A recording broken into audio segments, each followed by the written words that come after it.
नमस्कार, देवभूमि लाइव देख रहे हैं आप। आपके साथ मैं हूं सुरभि तिवारी। खबर चमोली से है, जहां पर पहाड़ों पर हो रही बारिश से अब जलस्तर बढ़ गया है। बद्रीनाथ हाईवे पर कंचनगंगा का जलस्तर बढ़ा है और ऐसे में जेसीबी मशीनों से राहगीरों की आवाजाही की जा रही है। राहगीरों की आवाजाही का वीडियो भी वायरल हो रहा है, क्योंकि जेसीबी की मदद से आप खुद इस तस्वीर में देख सकते हैं कि कैसे लोगों को जेसीबी की मदद से इधर से उधर पहुंचाने का काम किया जा रहा है। और जिस तरीके से लगातार बारिश हो रही है, तो ऐसे में खतरा जो है वो मंडरा रहा है, क्योंकि काफ़ी ज़्यादा जल स्तर कई नदियों का बढ़ चुका है और इस वजह से लोगों को भी खासा दिक्कतों का सामना करना पड़ रहा है। तो उत्तराखंड में मौसम विभाग की तरफ से पहले ही अलर्ट जारी किया गया था, जिसके बाद से अब भारी बारिश की वजह से लोगों को खासा दिक्कतों का सामना करना पड़ रहा है। और चमोली की तस्वीर भी आपको दिखा रहे हैं, जो कि ये तस्वीर बहुत तेजी से वायरल भी हो रही है। बद्रीनाथ हाईवे पर कंचनगंगा का जलस्तर बढ़ने की वजह से जेसीबी की मदद लेनी पड़ी। जेसीबी मशीन से राहगीरों को इधर से उधर किया जा रहा है, क्योंकि राहगीरों को आवाजाही में जिस तरीके से कठिनाइयों का सामना करना पड़ रहा था, तो जेसीबी मशीन को लगाना पड़ा। और ऐसे में ये तस्वीर लगातार वायरल हो रही है। जेसीबी मशीन से राहगीरों की आवाजाही ये तस्वीर आपको दिखा रहे हैं। चमोली की तस्वीर है, जहां पर जेसीबी का सहारा लेना पड़ा है। बीच में दरअसल ये नदी बह रही थी, जिसके वजह से जब बारिश की शुरुआत हुई और बारिश की शुरुआत की वजह से ही यहाँ पर जिस तरीके से लगातार तेज बारिश हो रही थी, उसके बाद से जलस्तर लगातार बढ़ता चला गया और खासा दिक्कतों का सामना राहगीरों को करना पड़ा, जिस वजह से वो जब नदी पार नहीं कर पा रहे थे, जेसीबी मशीन का सहारा लेना पड़ा। और चमोली की तस्वीरें भी आपको दिखा रही है कि कैसे जेसीबी मशीन के बदौलत राहगीरों को नदी के एक तरफ से दूसरी तरफ किया जा रहा है। तो बद्रीनाथ हाईवे पर कंचनगंगा का जलस्तर बढ़ गया है और इसी वजह से राहगीरों को आवाजाही में काफ़ी दिक्कतें उठानी पड़ रही हैं। तो कंचनजंगा का जलस्तर बढ़ा, जिस वजह से जेसीबी मशीन की मदद लेनी पड़ी। जेसीबी मशीन की वजह से यहाँ जो बद्रीनाथ का हाईवे पर कंचनगंगा बताए जा रहे हैं, यहाँ पर लोग जो फंसे हुए थे, उन्हें एक तरफ से दूसरी तरफ करने के लिए जेसीबी मशीन का सहारा लिया गया। तस्वीरें भी आपको चमोली से दिखा रहे हैं। ये तस्वीर अब तेजी से सोशल मीडिया पर भी वायरल हो रही है। पहाड़ों पर बारिश लगातार हो रही है और इस बारिश के वजह से लोगों को खासा दिक्कतों का सामना करना पड़ रहा है।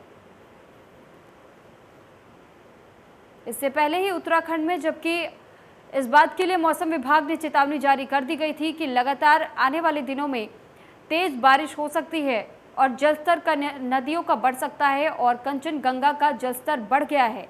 और ऐसे में जो राहगीर बताए जा रहे हैं, उन्हें काफ़ी दिक्कतों का सामना करना पड़ रहा है और यही वो कारण बताया जा रहा है। जब चमोली की तस्वीर आपके सामने है और इस तस्वीर में आप देख सकते हैं कि कैसे जेसीबी की मशीन से लोगों को एक तरफ से दूसरी तरफ करने का काम किया जा रहा है, क्योंकि बीच में ये नदी बह रही है और इसका जलस्तर भी बढ़ा हुआ है और धार भी नदी में देखा जा सकता है।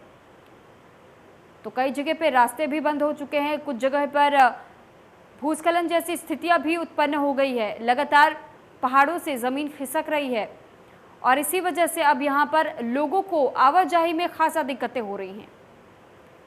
तो इससे पहले भी उत्तराखंड से आपको कई ज़िलों की तस्वीरें हमने दिखाई थी, जब भारी बारिश की वजह से पूरा मलबा मेन हाईवे पर आ गया था। और ऐसी तस्वीर अब चमोली से भी आप देख पा रहे हैं कि कैसे जो राहगीर हैं, उन्हें खासा दिक्कतों का सामना करना पड़ रहा है। कहीं पर नदियां उफान पर है, तो कहीं पर रास्ते टूटे हुए हैं और ऐसे में इसी वजह से जेसीबी मशीन का सहारा लेना पड़ रहा है। और जेसीबी मशीन के मदद से ही राहगीर नदी के इस पार से उस पार हो पा रहे हैं।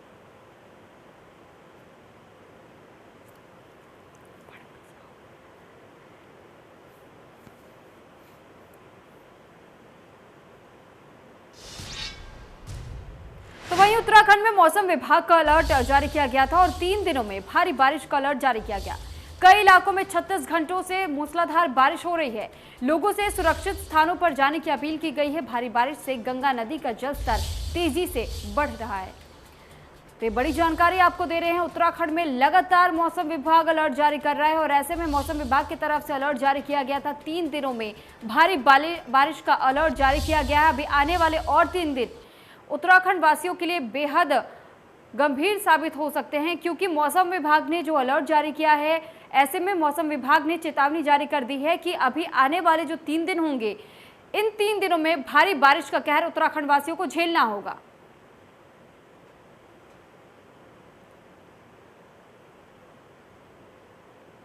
तो कई इलाकों में 36 घंटों से मूसलाधार बारिश हो रही है और इस पर अधिक जानकारी के साथ हमारे साथ सुभाष गौड़ हमारे साथ लाइव जुड़ चुके हैं। सुभाष, आपसे जानकारी चाहेंगे, 36 घंटों से लगातार उत्तराखंड के कई जिलों में बरसात हो रही है और अभी हाल फिलहाल में मौसम विभाग ने और अलर्ट जारी कर दिया आने वाले अगले 3 दिनों के लिए, और क्या कुछ अपडेट्स है इसको लेकर?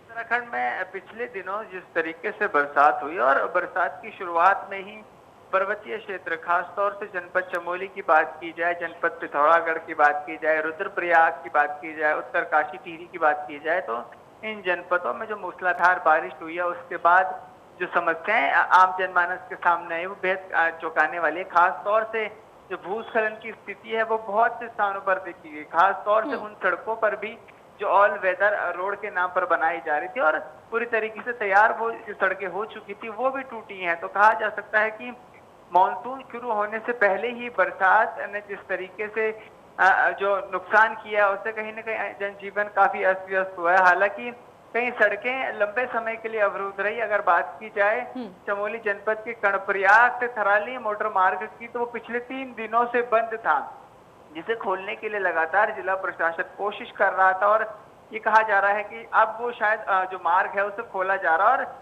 धीरे धीरे जो वाहन है उनको एक तरफ से दूसरी तरफ भेजा जा रहा है। वहीं अगर बात की जाए नदी के जल स्तर की, तो लगातार जो गंगा है वो अपने जल स्तर, जो नॉर्मल जल स्तर है उससे ऊपर बह रही है और कहा जा सकता है कि आगामी दिनों में अगर मौसम इस तरीके से करवट बदलता रहा, उत्तराखंड के पहाड़ों में बरसात होती रही, तो जो नदी का जल स्तर है वो और तेजी से बढ़ेगा। हालांकि कई ऐसी नदियां थी उत्तराखंड की, चाहे वो अलकनंदा की बात कर ली जाए, पिंडर घाटी की बात कर ली जाए, तो ये नदी अपने उफान पर चल रही थी और कहा जा सकता है कि इनमें जो इनका जो नॉर्मल जल स्तर था उससे बहुत अधिक ऊपर ये बह रही थी, जिससे कि जो आसपास के लोग थे, जो नदी के किनारे रहते थे, नदी से ऊपर रहते थे, उन लोगों को वहां से खाली कराया गया था ताकि सुरक्षा के लिहाज से कोई दिक्कत ना आ पाए। ठीक, लेकिन सुभाष, आपने वो तस्वीरें भी चमोली से देखी जहां पर एक जेसीबी मशीन का मदद ली जा रही है कि किस तरीके से एक तरफ नदी के और दूसरी तरफ करने के लिए जेसीबी मशीनें लगाई गई हैं। तो ऐसे में इस प्रकार की जो स्थितियां अभी है, आने वाले दिनों में क्या कोई तैयारी की जा रही है प्रशासन की तरफ से?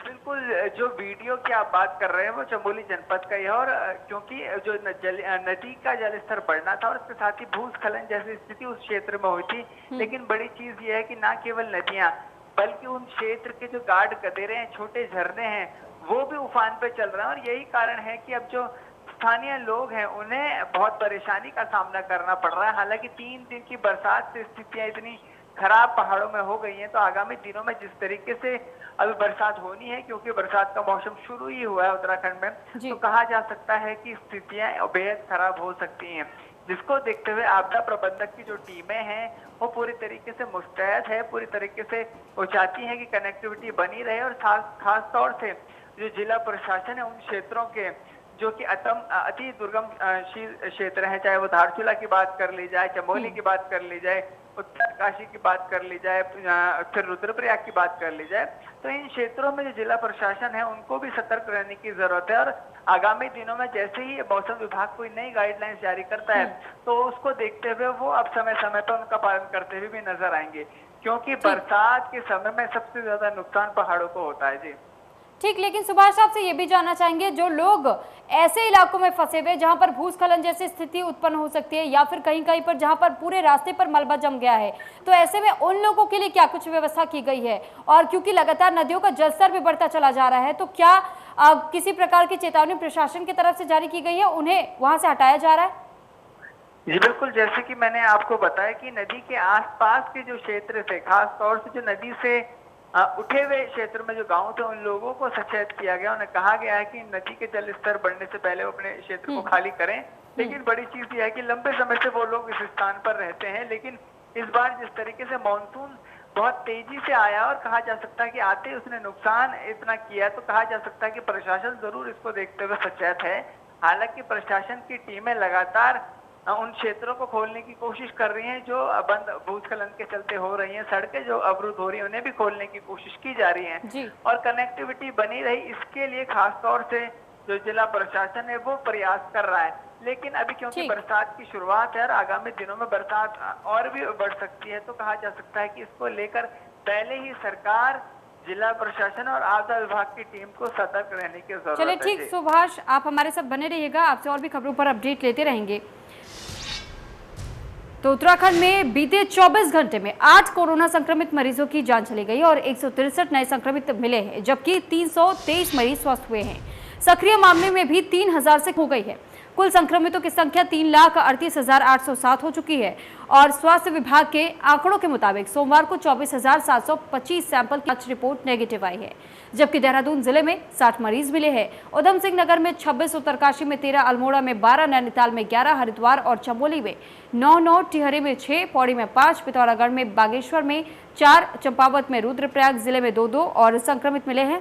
साथ ही प्रदेश में अब तक के जो मामले सामने आ रहे हैं, संक्रमितों की तुलना में ज्यादा स्वस्थ होने से सक्रिय मामले 3000 से कम होकर अब 2964 पर आ गए हैं। वर्तमान में प्रदेश की रिकवरी दर 95.34% और संक्रमण दर 6.37% रह गई। उत्तराखंड में कोरोना के मामलों में लगातार जिस तरीके से कमी देखी जा रही है, अब नैनीताल में 11, हरिद्वार में 9 केसेस सामने आ चुके हैं। तो रिकवरी रेट 95% के ऊपर पहुंच गया है। वहीं अगर जो एक्टिव केसेस की बात की जाए, बीते 24 घंटे में 163 नए मामले सामने आए हैं, वहीं 20 लोगों की जान गई है।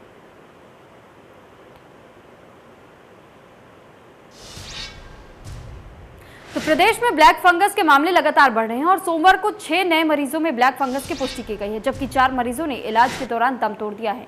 स्वास्थ्य विभाग के हेल्थ बुलेटिन के अनुसार देहरादून जिले में 6 नए मरीज मिले हैं, जिसमें एम्स ऋषिकेश में 3, हिमालयन हॉस्पिटल में 2 और दून मेडिकल कॉलेज में 1 मरीज मिला है, जबकि एम्स ऋषिकेश में 2 और हिमालय हॉस्पिटल में 2 मरीजों की मौत हो गई है।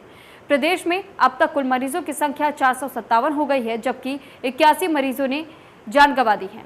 65 मरीज स्वस्थ हुए हैं। प्रदेश में अभी तक ब्लैक फंगस के कुल मामले आपको बता रहे हैं कि किस तरीके से ब्लैक फंगस के 457 नए केसेस अभी तक देखे गए हैं। तो कुल 457 केसेस है, 21 मरीजों की मौत ब्लैक फंगस की वजह से हो चुकी है।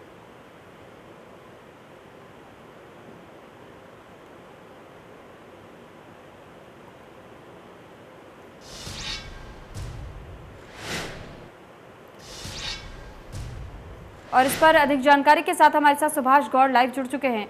सुभाष, आपसे जानकारी चाहेंगे कि लगातार उत्तराखंड से ऐसी खबरें सामने आ रही है कि अब तक ब्लैक फंगस के मामलों का अगर जिक्र किया जाए तो 457 हो चुकी है। ब्लैक फंगस को लेकर के उत्तराखंड में क्या कुछ अपडेट है, किस तरीके की तैयारियां आगे के लिए की जा रही है? जी बिल्कुल, ब्लैक फंगस की दस्तक के साथ ही जो उत्तराखंड में जो तैयारियां थी स्वास्थ्य विभाग और सरकार की, वो पूरी कर ली गई थी और खासतौर से ब्लैक फंगस को लेकर जो दवाइयां उपलब्ध करानी थी, वो दवाइयां भी सरकार द्वारा उपलब्ध करा ली गई थी। खास तौर से जो इंजेक्शन की जरूरत ब्लैक फंगस में थी, उसकी शुरुआत में जरूरत बहुत अधिक संख्या में पड़ी, क्योंकि ये देखा गया कि लोग बहुत अधिक संख्या में वो इंजेक्शन स्टोर कर रहे हैं। तो इसको देखते हुए प्रशासन ने देहरादून सीएमओ ऑफिस से वो इंजेक्शन देने की बात कही थी। लेकिन अब जो स्थिति है वो बिल्कुल बेहतर है, क्योंकि सरकार ने हॉस्पिटलों का चयन कर लिया और उन हॉस्पिटलों में जो इलाज है वो ब्लैक फंगस का बेहतर तरीके से हो रहा है। पूरी दवाइयां वहाँ उपलब्ध करा ली गई हैं। हालांकि जिस तरीके से प्रदेश में अभी ब्लैक फंगस के मामले बढ़ रहे हैं, तो कहा जा सकता है उसको लेकर अभी और तैयारी करने की जरूरत है, क्योंकि आगामी दिनों में जो ब्लैक फंगस के मामले वो तेजी से बढ़ सकते हैं। तो उसको लेकर तैयारी सरकार और स्वास्थ्य विभाग द्वारा पूरी कर ली गई है। जी ठीक, लेकिन सुभाष, वहीं अगर कोरोना की बात की जाए तो ब्लैक फंगस के मामले का हमने तो जिक्र कर लिया, 457 मामले आ भी चुके, लेकिन कोरोना का अगर जब जिक्र करते हैं तो कोरोना के मामले भी लगातार उसके ग्राफ तो गिर रहे हैं, लेकिन फिर भी मामले अभी भी सामने आ रहे हैं। तो ऐसे में किस तरीके की व्यवस्था कोरोना से जुड़े हुए पेशेंट्स के लिए की गई है? जी बिल्कुल, कोरोना के जो मामले कम होते हुए जरूर आ रहे हैं, लेकिन व्यवस्थाओं की बात की जाए तो व्यवस्था कोरोना के मरीजों के लिए बहुत बेहतर है इस समय, क्योंकि दून मेडिकल अस्पताल में जो बेडों की व्यवस्था है वो बहुत बेहतर है। और अगर स्थितियां बेहद ज्यादा खराब होती हैं तब प्रदेश की स्थिति खराब होती है कोरोना को लेकर, लेकिन कम मरीजों में बेहतर उपचार प्रदेश में आसानी से मिल पा रहा है। जी ठीक, बहुत धन्यवाद आपका सुभाष, तमाम जानकारी हम तक पहुंचाने के लिए। तो ऋषिकेश सीआरपीएफ जवान सुखबीर सिंह बिष्ट का निधन हो गया है। 2016 में आतंकी हमले में घायल हुए थे। दिल्ली के मिलिट्री अस्पताल में उनका इलाज चल रहा था। शहीद जवान को अंतिम विदाई भी दी गई और गोहरी घाट पर उनका अंतिम संस्कार किया गया।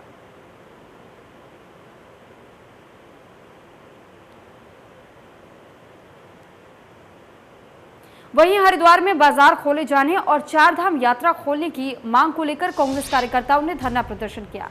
वरिष्ठ कांग्रेस नेता अशोक शर्मा के नेतृत्व में कांग्रेस कार्यकर्ताओं ने सरकार के खिलाफ धरना प्रदर्शन किया और इस मौके पर अशोक शर्मा ने कहा कि हरिद्वार का छोटा और बड़ा व्यापारी और मध्यम वर्ग इस कोरोना काल में भुखमरी की कगार पर आ गए हैं और राज्य सरकार इनकी तरफ कोई ध्यान नहीं दे रही है। तो हरिद्वार से ये तस्वीरें भी हम आपको दिखा रहे हैं, जिस दौरान कांग्रेस प्रदर्शन करने के लिए सड़कों पर उतर आई और अशोक शर्मा के नेतृत्व में इस प्रदर्शन को अंजाम दिया गया।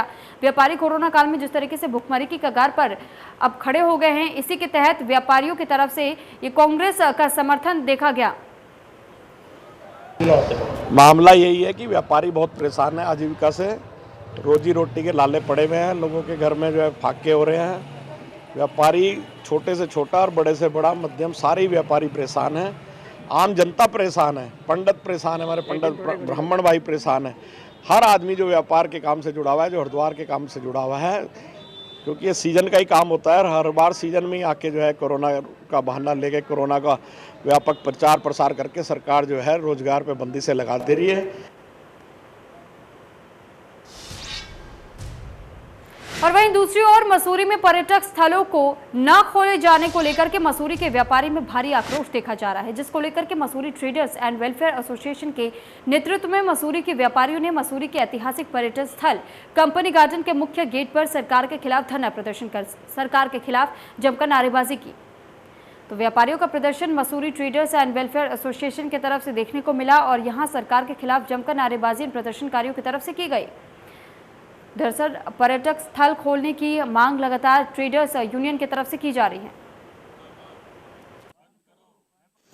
हमने 3 सवाल सुबोध नियाल जी से पूछे हैं। मुख्य तौर पर पहला प्रश्न, अगर उत्तराखंड में पर्यटकों को आवाजाही की अनुमति है, आवागमन की अनुमति है, तो उत्तराखंड के खासकर मसूरी के पर्यटक स्थल बंद क्यों हैं? दूसरा, शनिवार रविवार को अगर पर्यटक आ सकते हैं तो लॉकडाउन और कर्फ्यू का क्या मान्य है, क्या अर्थ है? और तीसरा, अगर दारू और मदिरा परोसने वाली दुकानें जो हैं, रेस्टोरेंट जो हैं, वो रात को 10 बजे तक खुल सकते हैं, तो एक छोटा व्यापारी, मध्य वर्ग का व्यापारी अपनी दुकान 8 बजे तक क्यों नहीं खोल सकता? और खासकर एक बात और, उत्तर प्रदेश के पर्यटक स्थल समस्त रूप से खोल दिए गए हैं। सोच नहीं रहे, समझ नहीं पा रहे हैं। ये पर्यटकों को आवाजाही का अनुमति तो देते हैं, लेकिन यहाँ के निवासियों को और यहाँ के व्यापारियों को अपने पर्यटन स्थल खोलने की अनुमति नहीं दे रहे हैं। इसके विरोध में हमने आज धरना दिया और ये धरना जारी रहेगा जब तक सरकार जागेगी नहीं और व्यापारी हित में सोचेगी नहीं। फिलहाल देवभूमि लाइव में मेरे साथ इतना ही। अब बने रहिए इंडिया न्यूज उत्तर प्रदेश उत्तराखंड के साथ। नमस्कार।